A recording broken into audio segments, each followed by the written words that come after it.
Motivation this week, and this is one of my favorite topics. Motivation is probably uh, my favorite topic because it gets us to reflect on ourselves, our own motivation, and it also gives us a perspective to look at other people and what motivates them, so how we can help them because we want to and motivate even a little bit more.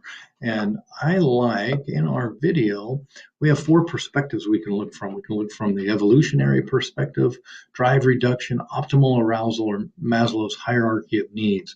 Not one of these is the perfect solution, but if we learn the basics of each one of these, like Maslow's hierarchy, what's on the bottom of that pyramid versus what's on the top of that pyramid, and you have to, he believes that you have to successfully fill each of those levels prior to going to the next one. And then there's the discussion about that top level, which is self-actualization. Is it something that you achieve and you stay there, or is it something that you kind of fluidly move in and out of? So that's a discussion that a lot of people have now. But to get there, we have to worry about our basic needs, belonging, everything else to get there. So think of it, if you see somebody, especially that you work with, and for some reason they're not performing, maybe they were performing well, now they're not.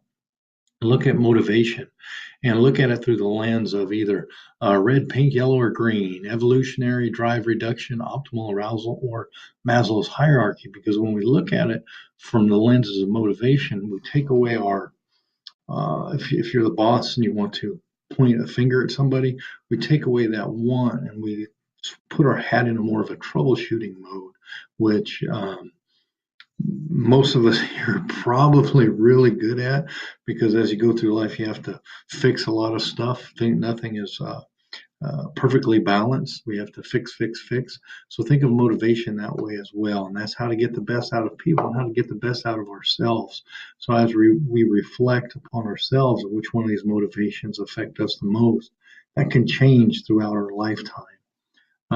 As we're starting out, Maslow's hierarchy may be a big deal, along with the evolutionary perspective, but then optimal arousal may come into play too, or it could be a mix of them all together. So just think of that as you're going through, and as we're discussing motivation, uh, think of it in terms of personal reflection, because once we reflect and we know how these all affect us, we can then in turn help others. And that's the bottom line of what we want to do, because we want to help that person that may not be performing well to perform well again, or that person that may just be uncertain. So we want to look underneath why the performance gaps are happening, and we want to use our new perspectives on motivation to bridge that gap so they can get where they need to be.